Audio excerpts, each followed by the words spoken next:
Hello there, Mind Shakers. Welcome to another episode of the Mindshack podcast. This podcast has been developing and going beyond our expectations. And we would like to thank you for your continual support. That's all. We hope you enjoyed today's episode. Hey, what's up, guys? Welcome to another episode of Mindshack. This is episode 3. Oh my gosh. Mindshack is a Gen Z podcast that focuses on discussing societal issues, entrepreneurial leadership, and borders on topics in psychology for Africans. Please do check us out on all our relevant social media at mind_shack_, particularly Instagram, where you get most of our updates from our podcast. Today, we're talking about a very interesting topic. Let's talk about sex, baby. Let's talk about you and me. I'm sure most of us know that song, but I'm not alone today. I have the amazing Jean-Claude with me today, hosting. How are you feeling, Jean-Claude? And, what are you looking forward in this episode? Hey, thank you so much, Rulo. I'm feeling good and feeling excited for this episode as well.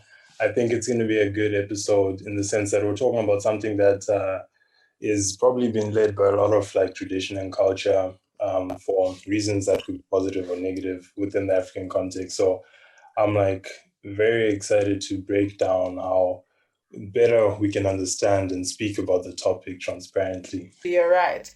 And with us today, we are so honored to have, the well-accomplished Auntie Y with us. May you please tell us more about yourself and what you're looking forward to today? Thank you very much, guys. Mindshack, you are doing a wonderful job. I've seen some of your work. And it's exciting to see young people really going back and looking at comparisons of what's happening in the world. I'm personally here to have a conversation because I'm not sure we can really cover a topic of sexuality of any nature in terms of countries or locations. So let's just keep our minds open and just talk about it and see how far we go. Absolutely. Thank you so much for that. So without further ado, today's topic is on sex in Africa. So we'll be breaking it down, asking a few questions around whether it's taboo or not, and just sharing our different perspectives. So to start us off, Auntie Y, I'd just like to know, what do you think is the most common view of sex in Africa? And what is the appropriate time, in your opinion, do you think we should start talking about it? Wow. I wish I could tell you I don't know how far back to go, because when you talk about discussing or talking about sex, number one, and I am not qualified to represent the entire Africa, I'll talk more about my background in the community and the custom that I've grown in. Sex was never a taboo. In fact, it is something that young people were prepared from very, very early age on. And when a girl started her menstruation, her aunties would take her aside and would start talking to her. The boys had their uncles and the grandparents talking to them. The only thing that never happens usually with African custom is parents, mom, dad, do not talk to the children, because obviously we come from large family trees and therefore there are many other people that can talk to you. So I get a little bit perturbed when I have to talk about tabooness of sex in Africa.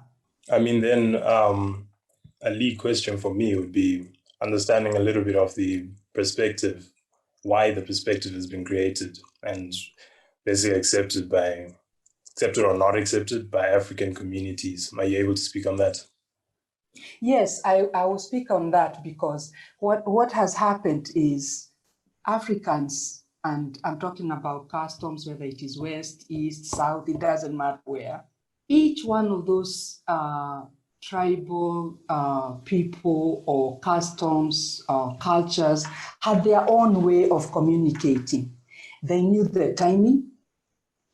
They went by that particular format, and I cannot tell you how it all started or who started it, but it is something that was followed very, very carefully. Now, we have had a new era altogether.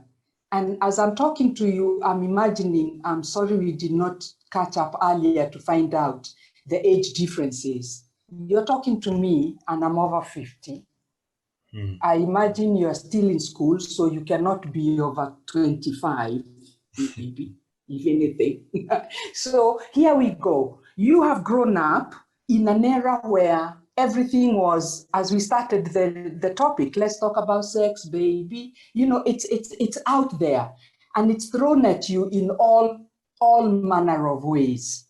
But unfortunately, it is not given to you on both sides, because there is two sides to every coin, isn't there? So what is happening today is that young people are looking more at the glamour. They do not get to hear what the consequence or the price would be to pay if anything was to happen to them, if anything was to go wrong. For instance, let me give you an idea, and that is the perspective that I look at. My parents were telling me that during their time, if a boy dared touch what I would call the underwear zone, touching the area that is covered, private areas of a girl, that is in even trying to remove the skirt that she was wearing, that boy would be disowned and would have to leave the village to go elsewhere.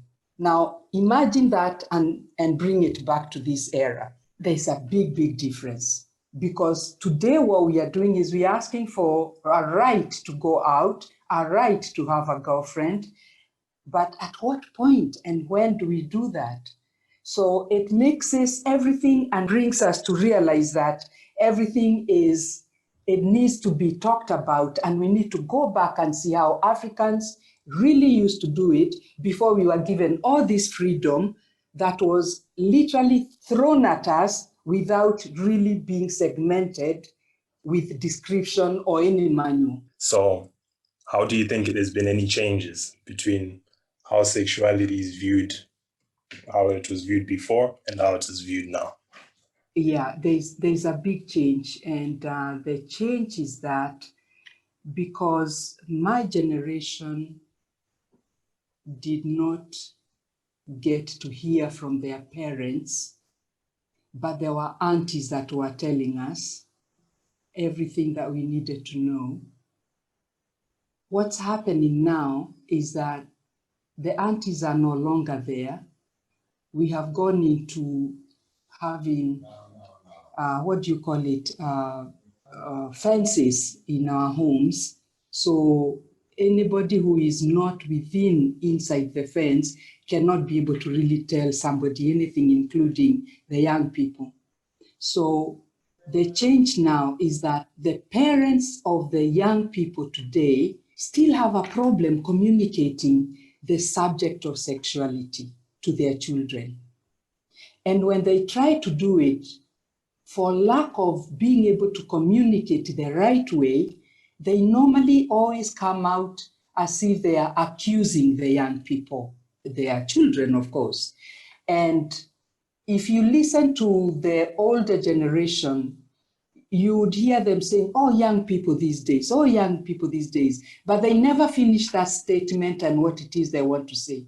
What they are saying is, we don't understand them, they don't understand us, and we don't communicate anymore. But where are the young people getting their information from?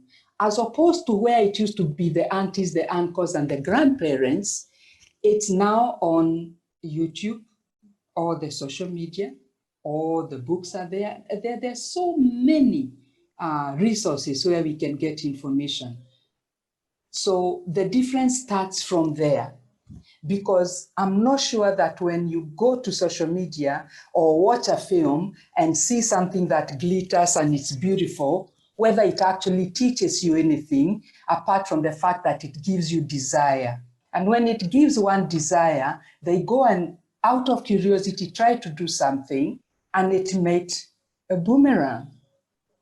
It might actually ricochet, because when we talk about sexuality, there is always the issue of, first of all, realizing and understanding and appreciating that the minute you talk about sex, you are no longer just talking about a physical thing. you have gone and involved and brought in all the other parts of who you are as a whole person. And as a whole person, you're talking about being, how does that topic affect your emotions, affect your mental, and affect your social status? To me, if you ask that question, I would say this is where the difference really comes in. Auntie, why you're definitely right. And just thinking about it, or like, looking at my own childhood, you're asked when you have conversations about sex, it's either they say don't have sex, and they never get into depth why, for first and foremost, or they don't really want to even engage in conversations like that. So I think this is a good platform, to urge parents to actually realize that you can talk about topics like this, and this can literally reduce or prevent, the youth from being curious, and trying things and making the mistakes that most people make. However, I think we should definitely encourage conversation like you briefly touched on. But just talking about sex, we can't take away the fact that there are two sexes in the equation. So there are males and females, and mostly because of reproductive reason and, enjoyable, pleasurable reasons.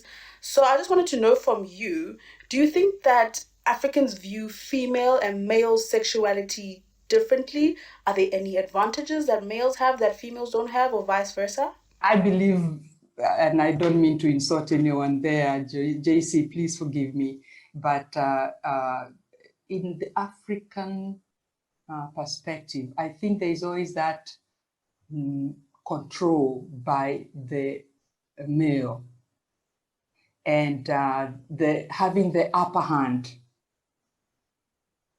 And that means when they want, how they want, and where they want. All those things will play. One, again, because there is another thing that comes to affect the female. The female gets affected by the fact that maybe we grew up always being told, be good, be nice, and if you say no, you're not a good girl. So when you say no, you're not a good girl, even when you're actually now talking about this very topic of sexuality. So from there, what happens is we just succumb and say yes. But let me ask you something. Why do you think we do that? We are doing that because this is someone who showed interest in me. I don't want to be alone. Everybody has a partner. Everybody has, or maybe I even believe everybody's having sex. So at the end of the day, I don't want to be left out, because then I'll be the laughing stock from my friends, from school, from wherever. And out of that, I say yes and succumb to something I wasn't really ready for, and I will do whatever it is you ask me to do. This is one of the biggest problems that we are seeing young people going through today. And that is one of the things that I'm always out there talking to young people, adolescents, teenagers, and just helping them, teaching them so that they can know where to draw that line. And to know that saying no is also a very, very powerful and beautiful word to use. Right now, we're going to a quick break. This break is one to say thank you. Thank you to you, our listener, for your feedback, for engaging with our podcast on our various social media as we work to improve and incorporate it. We urge you to continue to do so as we set sail. Thank you very much. We hope you enjoyed the rest of the episode. Antiwa, you mentioned such beautiful points, but I think what I mainly pick up from what you're saying is consent. And, most people but literally avoid that important aspect of talking about sex, is the fact that you need to teach consent, especially to our young men, because it's not common, pertaining the rape cases and, all the sexual assault statistics that are in Africa specifically. So I absolutely agree with you that some females feel like they have to say yes all the time and kind of be, subordinate and not dominant in any way because they weren't the ones who did the fishing. And I think as time goes, or time has shown, roles are changing and different things. But I think that's very interesting to talk about, the concept of consent. Another question that I have for you is when you talked about the female and male, what do the differences look like in a real life situation, like in a marriage, for instance, or like in a relationship? In any situation, the thing is, please forgive me, I cannot talk without going back home because, and I'm not talking about my home, I'm talking about anybody's home. Everything starts from home. So whatever we learn outside, it doesn't matter whether I'm the one teaching it or you read it on Google or whatever it is, you want to know whether your parents will endorse it. What will they think about it? What will they say about it? Before you go and introduce that young man or that young girl, you're going to also want to actually hope that they are going to say yes, they are going to like her because this, that, the other. Now, is there a difference between the two? Yes. We all come from different backgrounds, but one of the things that is very, very evident, and it's just now starting to kind of die down, is trying to actually have children and be proud that you have a son as a family. Why? Because that son is the one who's going to carry the name. That son, as soon as he's born, he has more privileges than the girl. Why? Because again, if you're talking about sex in Africa, in the African context, we are talking about a girl getting married. And I don't know of many African cultures where the girl pays dowry. It's always the boy that pays dowry. So he comes in already on an upper hand. And that gives him that importance. But today, something is happening. And it's happening with your generation. You are starting to say, we can be equal. And that equality does not mean strength or anything else, but rather respect. Respect about your sexuality, respect about what I want, respect about you listening and excusing me and agreeing when I say do not. Is there a difference else other than that? Yes. Not long ago, and still in some cultures today, even though the woman is the one might be working in the farm throughout with the children, the money goes to the husband and he controls what he does with that money. The man can go and get married to several other women or even have affairs outside. If the woman does that, what is she called? And why is she called that? There are so many things we can look at, and that is what the difference that you're looking at. It's not so much about LGBTQ.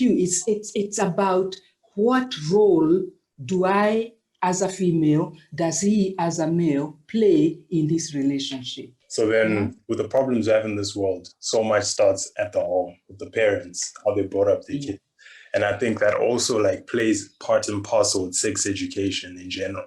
Sex education is should be some of the closing steps in understanding what sex is about. But in the home, it's conversations that children have to be acquainted with and not get to a point of experimenting. And that's why I really agree with that. What do you think? Let's now speak of solutions to issues of people that have been somewhat, let's call it, misguided by the lack of sex education they've had in their lives.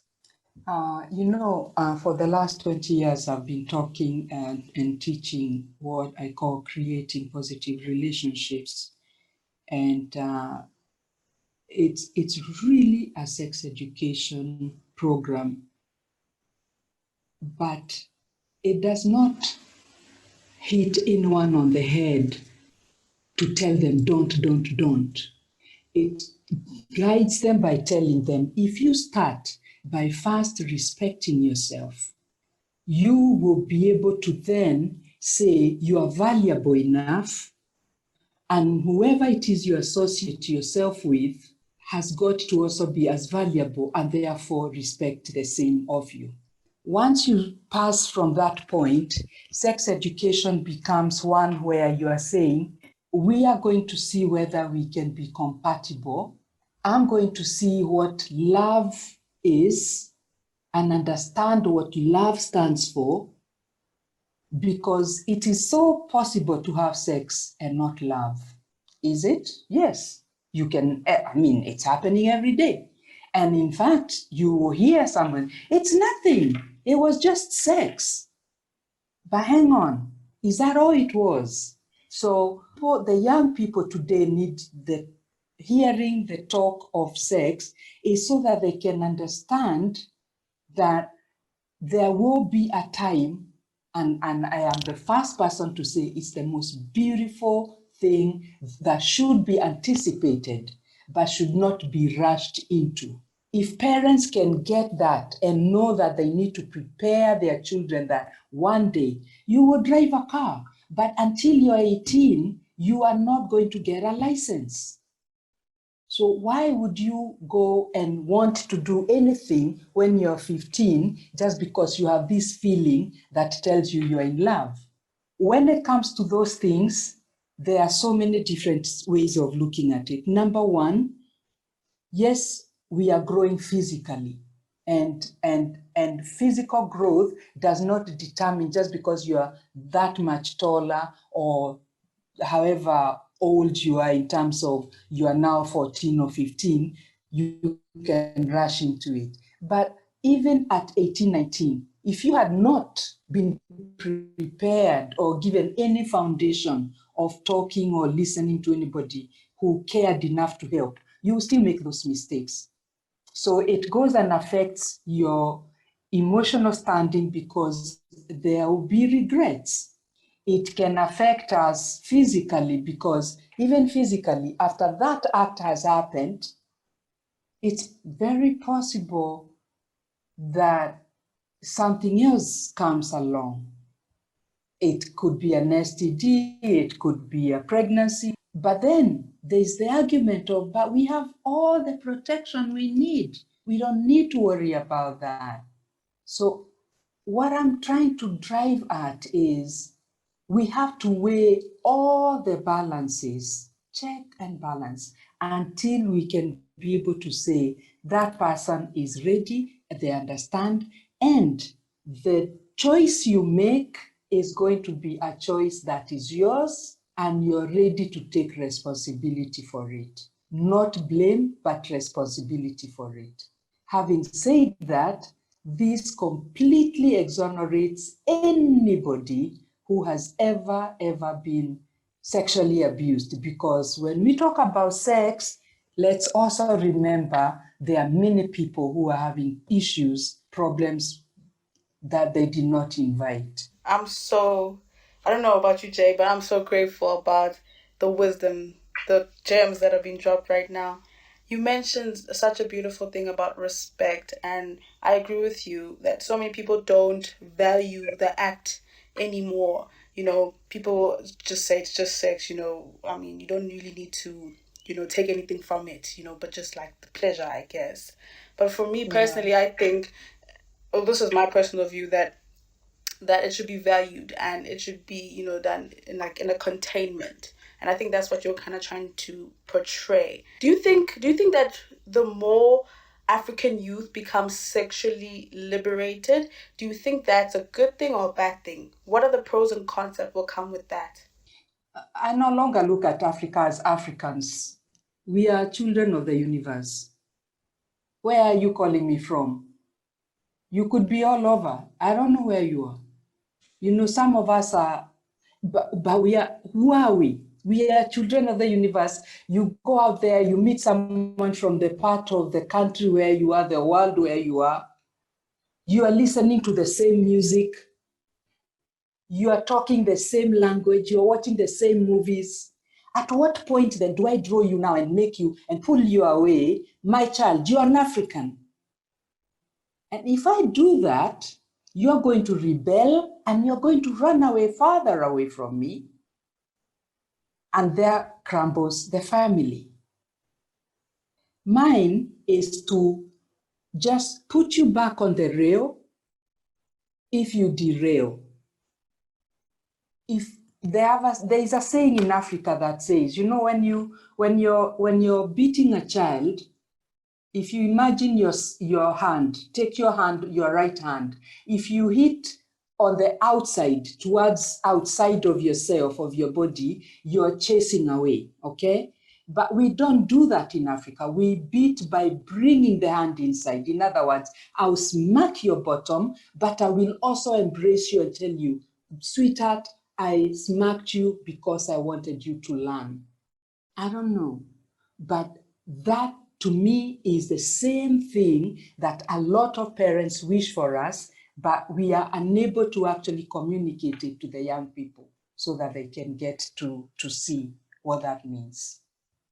I would just like to know, how do we start to begin to break down these taboos, just around what we've been talking about, and how do we change the perspectives of young people in Africa? I have noticed that because of the respect we still hold for the generation gap, the young people are more than willing, and they are learning, and they are embracing, they are listening, and they are actually doing what is right.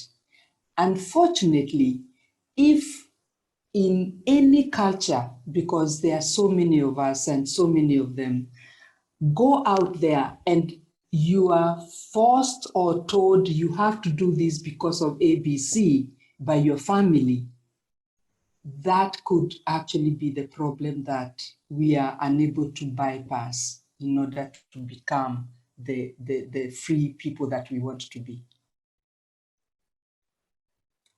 Is there any way that we can be able to actually open ourselves so that everything becomes all acceptable to both young and the community? Let's say the entire community of Africa. Yes. Starting from where I am, I talk to the parents near me and I tell them it's okay to talk about sex with your children. At what age do you need to start talking to? And these are questions I've been asked that I'm sharing with you now. At what age do you start talking to them? Do you know the first age of a child asking you about anything to do with sex? It can be as young as 3 years old. And so if you imagine just being very able to casually talk about it, but at the same time give facts, okay? Not you came from cabbage, or I don't know, you are found in a plantation or whatever it is, but the reality of it. When a child asks the question, they are given the actual answer, but age appropriate. Little by little, by the time they are 15 and 18, they know exactly what they're supposed to be doing. They know exactly what they should stay away from. And they even know the kind of person that is sincere for them. Auntie Warima, I'm going to say this. I could speak to you all day. There's a lot of wisdom and more information I feel like we could share and speak about. So in that same kind of spirit, I wanted to know if you're open to people reaching out to you. If listeners right now that have come through to the end and enjoy the conversation, how could they contact you if they have questions or doubts or don't have access to proper sexual education? I'll be more than happy to help. I believe, if I'm not wrong, one of you might have my telephone number, my WhatsApp number. So try and reach me on my WhatsApp, which is 230, that's the area code, 5498 7333. I'll be more than happy to help anybody out there that might be going through any relationship issue, and in particular when it comes to sexuality. Well, there you have it, folks. You can reach out to Auntie Wahirumu at any time with any questions that you have pertaining sexual health or sexual education. Wow, you listened through to the end? Thank you. Don't forget to follow us on Instagram at mind_shack_. And if you enjoyed it, please like and subscribe on your preferred podcast platform or all of them. There's going to be more exciting episodes to come. So, see you on the next one.